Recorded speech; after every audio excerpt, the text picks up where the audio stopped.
Hello student, YouTube channel पर आपका स्वागत है। मैं Manoj Kumar Gupta. Today study is समरूप त्रिभुज, त्रिभुजों की समरूपता। तो आपका है त्रिभुज समरूप कब होते हैं। समरूपता का मतलब क्या है? जैसे आपके पास दो त्रिभुज हैं, एक त्रिभुज छोटे आकार में है, एक त्रिभुज क्या है, बड़े आकार में। लेकिन अगर यहाँ एंगल 30 का है या एंगल यहाँ 60 का है तो ये भी एंगल कितने का है, 60 का होगा।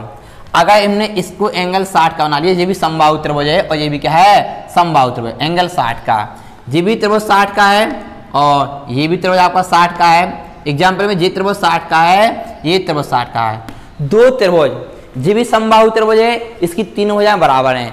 जैसे इसकी भुजा 3 3 3 की हूँ और इसकी भुजा कितनी हूँ, 6 सेंटीमीटर 6 सेंटीमीटर 6 सेंटीमीटर। तो दो त्रिभुज जब एक दूसरे के रूप कैसे हैं, एक से, लेकिन आकार कैसे हैं, छोटे बड़े हैं, तो त्रिभुजों की समरूपता में दो कंडीशन होती हैं। Condition number first, condition number second. पहली शर्त होती है संगत कोण बराबर हो, यानी कि कोण ए किसके बराबर है, कोण पी के हो, कोण बी किसके बराबर हो, कोण क्यू के हो, कोण सी किसके बराबर हो, कोण आर के। यदि दो त्रिभुज आपको ऐसे दिए जाएं कि उनके संगत कोण बराबर होते हैं तो त्रिभुज क्या होते हैं, समरूप होते हैं। ये समरूप का क्या होता है, चिन्ह होता है। त्रिभुज क्या होते हैं, समरूप होते हैं। दूसरी शर्त आपकी होती है, आपको कोण बराबर नहीं दिख रहा है, सपोज आपको ये कोण पता नहीं है, आपको ना ये कोण पता है, आपको ना ये वाला कोण पता है, ना ये कोण ना, लेकिन आपको ये पता 3 सेंटीमीटर, ये 6 सेंटीमीटर है, ये भी 3 सेंटीमीटर है, ये भी 6 सेंटीमीटर है, ये 3 सेंटीमीटर है, ये सेंटीमीटर है। तो देखो 3 की दुगनी 6, 3 की दुगनी 6, 3 की दुगनी क्या है, 6। कहने का मतलब है यदि संगत भुजाएं, इसकी भुजा और इसकी भुजा, संगत भुजाएं एक ही अनुपात में हो, उनका अनुपात कैसा हो, 1 सा हो। जैसे अब ए बी बटे पी क्यू निकालेंगे तो 3/6 कितना आएगा अनुपात, 1/2 बनेगा।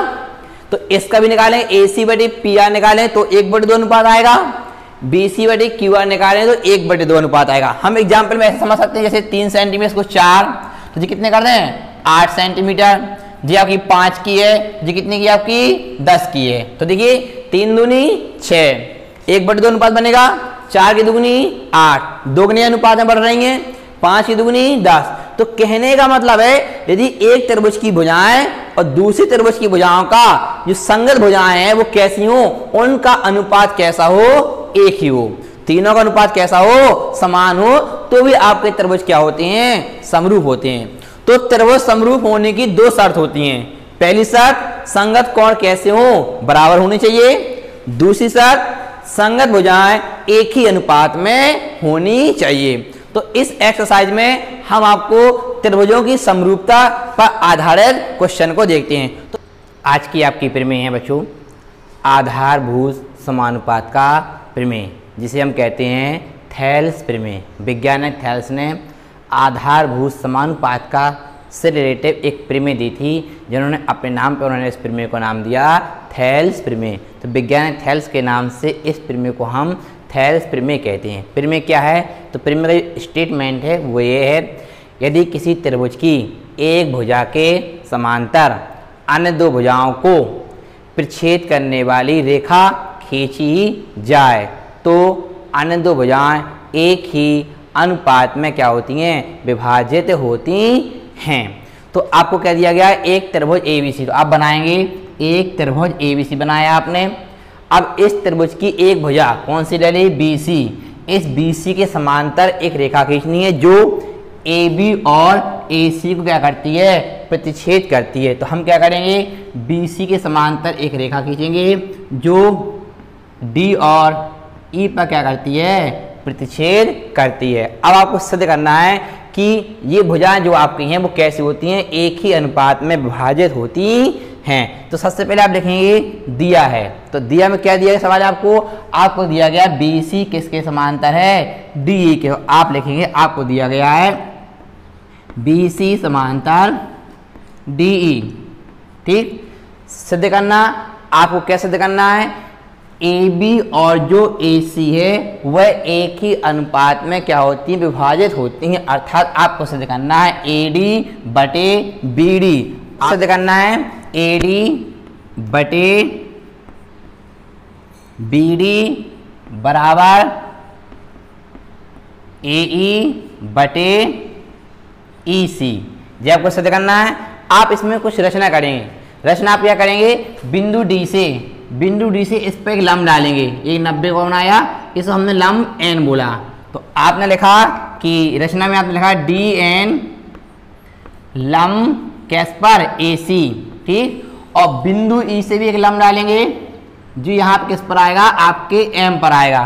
तो आप लिखेंगे EM लंब किस पर खींचा, AB। तथा लंब खींचने के बाद आप क्या करें, तथा आप B को मिलाएंगे E से और C को मिलाएंगे D से, तथा BE, CD को मिलाया। जी आपकी क्या हुई रचना। तो आपका क्या दिया गया है, BC समांतर D दिया गया है। ये आपको भुजाएं अनुपात में सिद्ध करनी है। जी आपने क्या की, रचना की। अब हम यहां से करते हैं इसको सॉल्व, उत्पत्ति सॉल्व करते हैं। अब आप देखिए, आपके पास एक त्रिभुज है ADE। तो इस त्रिभुज का आप क्या निकालेंगे, क्षेत्रफल ज्ञात करें। तो आप लिखेंगे एरिया ADE, ठीक। तो त्रिभुज का क्षेत्रफल क्या होता है, 1/2 आधार गुणा ऊंचाई। तो आप लगाएंगे 1/2 आधार कौन सा है, AE, आधार AE। तो गुणा उसकी ऊंचाई कौन सी है, DN। कितनी है, DN। ये समीकरण आपका एक हो गया। आप फिर से लगाएंगे इसी में क्षेत्रफल एक बार और लगाएंगे। तो आप पुनः लिखें दोबारा एरिया ADE बराबर, फिर से लिखेंगे 1/2। अब आधार बदल लेंगे, अभी आधार आपने क्या लिया था, A। अब आधार कौन सा लेंगे, AD। आधार यदि आप AD लेंगे तो आपकी ऊंचाई कौन सी होगी, E से M। ऊंचाई आपकी EM कहलाएगी। तो आपने लिया 1/2 आधार, यानी क्षेत्रफल आपका एक ही है, एरिया ADEJ है और एरिया ADEJ। एक बार आधार जब J है तो ऊंचाई J वाली काम करेगी, आधार AD ऊंचाई क्या करेगा, EM काम करेगा। तो ये समीकरण 1 और समीकरण आपका 2 हो गया। इसको इक्वेशन 1 कह सकते हैं आप, इसको इक्वेशन 2 कह सकते हैं। अब आप क्या करेंगे, आप क्षेत्रफल निकालेंगे BDE का। तो आप लिखिए एरिया BDE बराबर, अब देखिए BDE हम यहाँ काट के आपको बनाते हैं। देखिए यहाँ पे हम BDE अलग से बनाते हैं। तो अब वो आपका इस प्रकार से बना हुआ है। ये देखिए, ये आपका पॉइंट E हो गया, जी आपका D हो गया, जी आपका B। हमें इसका क्षेत्रफल निकालना है, ठीक। तो इस पे ये लंब, इसको आगे गया लंब डला हुआ है यहाँ से E और M, जी क्या है 90 का कोण, इसे लंब कहते हैं। तो हमें निकालना एरिया BDE। तो इसका एरिया कहलाया 1/2 आधार कौन सा होगा, BD।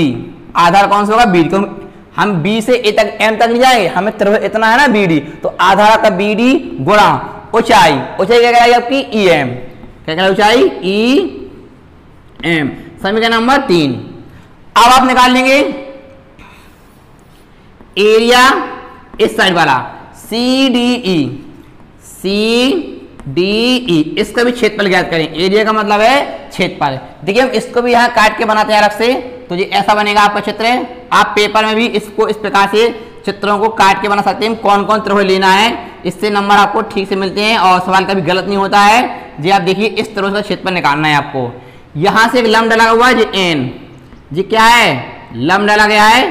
तो हमें इसका क्षेत्रफल निकालना है। हमने सही का टिक लगाया, अर्थात हमको CDE का क्षेत्रफल ज्ञात करना है। तो आप कहेंगे 1/2 गुणा आधार CE या EC, आधार EC गुणा ऊंचाई कितनी कहलाएगी आपकी DN, ऊंचाई DN। समीकरण नंबर 4। तो आपने ADE का क्षेत्रफल 2 प्रकार से निकाला, फिर आपने इस त्रिभुज का क्षेत्रफल निकाला और इस त्रिभुज। अब दोनों त्रिभुज के क्षेत्रफल, अब देखिए आपका जो त्रिभुज BDE है, जी वाला त्रिभुज, और आपका त्रिभुज CDE है, दोनों का आधार क्या है, DE है। तो आपने कक्षा 9 में एक प्रिय पढ़ी है, यदि दो त्रिभुज एक ही आधार बनाए जाते हैं तो उनके क्षेत्रफल कैसे होते बराबर। कि दोनों त्रिभुज क्या है, आपके चित्र में दिख रहा है कि दोनों त्रिभुज आपके एक ही आधार में बने हुए हैं, इसलिए इनके क्षेत्रफल कैसे होंगे आपस में बराबर। तो हम इन दोनों को आपस में क्या कर देंगे बराबर। तो आप लिखेंगे चूंकि त्रिभुज BDE तथा त्रिभुज CDE एक ही आधार DE तथा DE समांतर BC के बीच स्थित हैं। तो अगर दो त्रिभुज एक ही आधार और एक ही समांतर रेखाओं के बीच में स्थित होते हैं तो उनके फिर क्षेत्रफल क्या होते हैं बराबर होते हैं। तो हम क्या कर देंगे इन दोनों के क्षेत्रफल बराबर, और दोनों कहाँ दिए गए समीकरण 3 और समीकरण 4 दिए गए हैं। तो हम क्या कर सकते हैं एरिया BD किसके बराबर लिख देंगे एरिया CD। तो आप यहां से कह सकते हैं एरिया BDE बराबर एरिया CDE। ठीक, अब क्या करेंगे इसमें दोनों LHS तरफ ना RHS दोनों तरफ हम एरिया ADE से क्या करेंगे डिवाइड करेंगे, अर्थात दोनों तरफ हम एरिया ADE से भाग कर देंगे। तो जब भाग करेंगे तो आप लिखेंगे एरिया BDE बटे एरिया ADE बराबर एरिया CDE बटे एरिया ADE।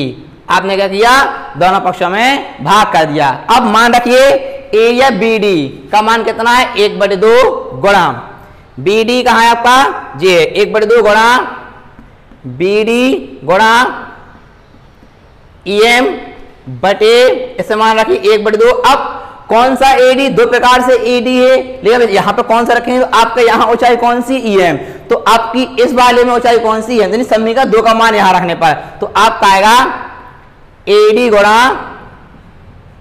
EM बराबर 1/2 गुणा CD आपका है EC गुणा DN अपॉन 1/2 AE गुणा DN।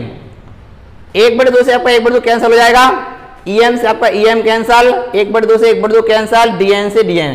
आपका बचा क्या आपका बचेगा BD बटे ED बराबर EC बटे AE। पक्षांतर या भिन्न पलट देंगे तो आप कह सकते हैं AD बटे BD बराबर AE बटे EC इति सिद्धम। तो इस प्रकार से आपकी जो थेल्स प्रमेय है वो आप क्या है, तो थेल्स प्रमेय आपकी 6 का एग्जाम्पल नंबर 1। यदि कोई रेखा त्रिभुज ABC की भुजा AB तथा AC को क्रमशः D और E पर प्रच्छेद करे तथा BC के समांतर हो तो सिद्ध कीजिए कि AD बटे AB बराबर A से E बटे AC। तो ये आपकी प्रश्नावली का एग्जाम्पल नंबर 5। तो हम यहाँ इसको देखते हैं। सबसे पहले आप लिखेंगे आपको क्या दिया गया, आप लिखेंगे दिया है। प्रश्न में आपको क्या पता है, प्रश्न में आपको पता है BC किसके समांतर है DA के, तो दिया गया है BC समांतर DE। सिद्ध करना आप लिखेंगे सिद्ध करना, सिद्ध करना आपको सिद्ध करना है, ये दिया गया आपको सिद्ध करना है AD बटे AB बराबर AE बटे AC। आप यहां से सॉल्व करेंगे, अब हल करते हैं आप सॉल्व। ठीक, सबसे पहले आपको जो दिया गया उसका उपयोग करेंगे। तो सबसे पहले आप लिखेंगे BC समांतर DE, इसे आप कोष्टक लिख देंगे दिया है। ठीक, अब आप यहां पे थेल्स प्रमेय का उपयोग करेंगे। थेल्स प्रमेय आपने क्या पढ़ी थी, थेल्स प्रमेय क्या होता है, यदि त्रिभुज में किसी भुजा के समांतर एक रेखा दी जाती है तो अन्य दो भुजाएं क्या होती हैं एक ही अनुपात में विभाज्य होती हैं। तो आपको यहाँ देख रहा है BC किसके समांतर है, डी के। अगर BC डी के समांतर है तो थेल्स प्रमेय से आप कह सकते हैं AD बटे BD किसके बराबर होगा, AE बटे AC। तो आप यहाँ लिख देंगे थेल्स प्रमेय से।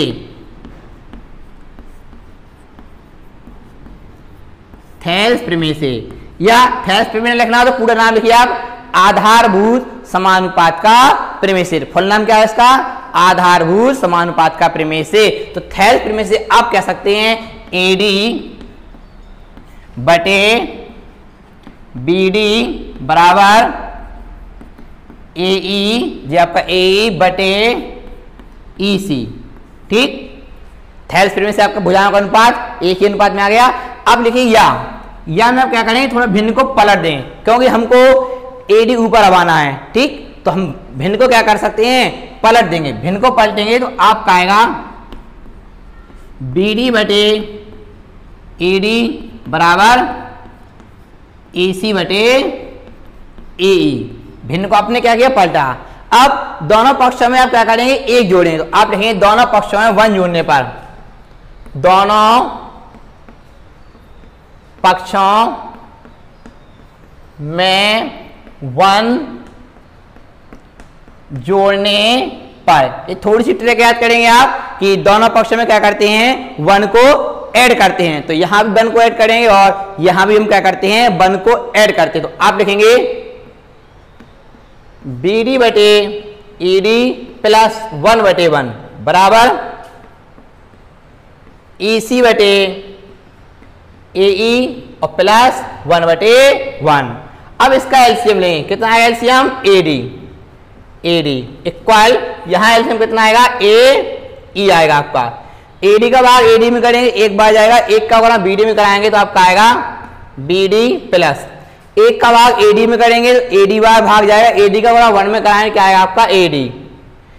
AE का भाग AE में करेंगे तो यहाँ पे आएगा आपका EC प्लस, एक का भाग करने पे 1 से गुणा करने पर AE। अब देखिए BD प्लस AD, चित्र में देखिए JBD और ये AD, तो AD में जब BD जुड़ेगा तो पूरा क्या बन जाएगा आपका, AB बन जाएगा। तो इसके स्थान पे पूरा लग सकते हैं आप AB बटे AD बराबर, इसके लिए साथ लग सकते हैं AC बटे AE, EC JEC और प्लस AE मिलके बन जाएगा AC। अब चूंकि उत्तर में हमको AB कहाँ करना है, नीचे आना है, अभी AB कहाँ आ रहा है, ऊपर आ रहा है, तो फिर भिन्न पलट दो। आप लिखो या आपका उत्तर हो सकता है AD बटे AB बराबर AE बटे AC इति सिद्धम। जी आपका क्या है, सिद्ध हो गया। तो इस प्रकार से जी आपका क्वेश्चन नंबर 5। तो आप इसका स्क्रीनशॉट लीजिए। अब आपको next question example number 2 format number 2 NCERT exercise 6 का एग्जाम्पल नंबर 2। ABCD एक समलंब है जिसमें AB समांतर DC है और असमांतर भुजाओं AD और BC पर 2 बिंदु E और F हैं जो इस प्रकार हैं कि EF समांतर AB हो। तो सिद्ध कीजिए कि AE बटे AD बराबर BF बटे CF। तो सबसे पहले आपका चित्र बना हुआ है, ये ABCD क्या है, A समांतर चतुर्भुज है जिसमें AB किसके समांतर है, DC के है, और EF एक रेखा खींची गई है जो AB के समांतर है। तो अब दिया में लिखेंगे आप, आपको दिया गया है AB समांतर DC तथा AB समांतर EF। जी आपको AB समांतर DC के दिया गया है और AB समांतर EF के दिया है। सिद्ध करना है आपको, जी सिद्ध करना है आपको सिद्ध करना है AE बटे ED बराबर BF बटे FC। रचना, आप रचना क्या करेंगे, A को C से मिलाएंगे। आप रचना लिखेंगे A को C से मिलाया, A को C से मिलाया जो EF को G पर, जो EF को G पर प्रतिच्छेद करती है। जी आपकी रचना हुई। ठीक, अब यहां से सॉल्व करेंगे आप। तो सॉल्व करते हैं आप। सबसे पहले आप क्या करेंगे, इस त्रिभुज में त्रिभुज ADC में, तो देखिए हम लेंगे त्रिभुज ADC में। आप चाहे तो इसका ADC चित्र बना दे, जैसे हम ADC हम काट के बना दे अलग आपसे समझने के लिए, आपने बनाया ADC। तो देखिए A D और C, और जी क्या है आपका E, और जी क्या है आपका G। अब देखो A भी किसके समांतर है, DC के समांतर है, और EF किसके समांतर, AB के समांतर है। तो कहने का मतलब है J आपकी कैसी हो जाएंगी, समांतर। जी कैसी हो जाएगी आपकी, समांतर। आप कह सकते हैं DC समांतर हो जाएगा आपका, क्योंकि DC इसके समांतर होगा तो उसके टुकड़े के भी क्या होता है, समांतर। जब बड़ी रेखाएं समांतर होती हैं तो उसके छोटे टुकड़े भी क्या होते हैं। तो हमने चित्र बनाया आपको, तो आप कह सकते हैं DC समांतर EG। तो आप ले सकते हैं यहाँ पे DC समांतर EG, कोष्टक में ले देंगे गिवन, कहां से दिया है, ठीक। अब इस त्रिभुज में लगाएंगे थेल्स प्रमेय से, क्या लिखेंगे, थेल्स प्रमेय से। तो आप लिखेंगे थेल्स प्रमेय से, थेल्स प्रमेय से, थेल्स प्रमेय से भुजाओं का अनुपात AE बटे ED। तो आप यहां से AE बटे ED बराबर AG बटे CG, AG बटे GC, समीकरण नंबर 1। अब आते हैं बगल में त्रिभुज ABC में, त्रिभुज ABC में, ABC में आप इसका भी आप बगल में फिगर बना सकते हैं। देखिए आप यहां बना दें हम आपको, तो त्रिभुज A इस प्रकार से है जी,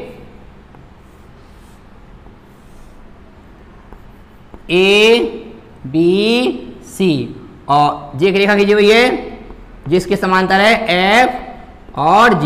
तो देखिए AB किसके समांतर है, GF, क्योंकि AB किसके समांतर, EF के समांतर है, तो उसके टुकड़े की भी समांतर इस कर सकते हैं। AB समांतर कितना हो जाएगा, GF। तो यहां ले सकते हैं आप AB समांतर GF। क्वेश्चन में यहां ले तो दिया गया है, दिया है, क्या है, दिया है। तो यहां भी आप लिखें थेल्स प्रमेय से, तो लिखें थेल्स प्रमेय से,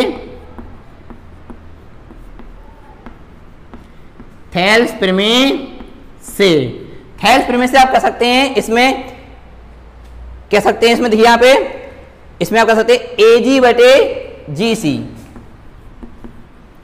AG बटे GC बराबर आपका आ जाएगा BF बटे CF, BF बटे CF, BF बटे CF, समीकरण नंबर 2। अब समीकरण 1 में देखो, समीकरण 1 में आपका AG बटे CG है, और समीकरण 2 में AG बटे CG है। समीकरण 1 और 2 क्या करेंगे आप, इक्वल। तो लेंगे समीकरण 1 व 2 से, तो आप ले सकते हैं समीकरण 1 व 2 से, समीकरण 1 व 2 से। तो आप समीकरण 1 व 2 से दोनों बराबर हैं, तो आपका आ जाएगा AE बटे ED, AE बटे ED बराबर BF बटे CF। बस यही आपको क्या करना था, सिद्ध करना था। तो इस पर नंबर 3 NCERT बुक एक्सरसाइज 6 का है। प्रश्न दिया गया है आकृति में, एक आकृति बनी हुई है, आकृति में वो कह रहा है PS बटे एस क्यू बराबर है PT बटे TR के, और कोण PST बराबर है कोण PRQ के। तो प्रश्न कह रहा है कि सिद्ध करो को त्रिभुज PQR एक समद्विबाहु त्रिभुज होगा। तो सबसे पहले आपको क्या दिया गया है, PS बटे SQ बराबर दे रहा है PT बटे TR। तो आप इसका उपयोग करेंगे, तो आप यहां लिखेंगे सॉल्व में, तो आप लिखेंगे PS बटे PT, PS बटे SQ बराबर PT बटे TR। ठीक, क्वेश्चन में आप लिखेंगे दिया है, दिया है। अब देखिए भुजाओं का अनुपात दे रहा है, तो थेल्स प्रमेय का विलोपन, आधारभूत समानुपात का प्रमेय का विलोम होता है। जब समांतर देता है तो भुजाएं कैसे होती है, अनुपात में, और जब भुजाएं अनुपात में होती हैं तो रेखाएं कैसी होगी, समांतर। तो कहने का मतलब है हमें क्या दे रहा है, अनुपात मिल रहा है। तो अनुपात दिया गया, तो आप लिखेंगे थेल्स प्रमेय के विलोम से, थेल्स प्रमेय के विलोम, विलोम माने विपरीत, विलोम से। तो विलोम से अगर भुजा अनुपात में है तो आप कह सकते हैं पी क्यू किसके समांतर हो जाएगा, एस टी के। तो आप कह सकते हैं वो सॉरी क्यू आर समांतर कितना हो जाएगा, एस टी। ठीक, क्यू आर समांतर एस टी।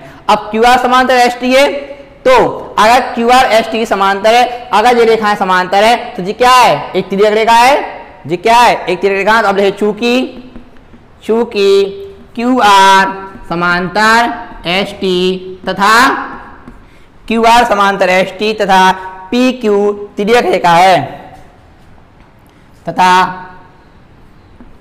पी क्यू क्या है, तिर्यक रेखा।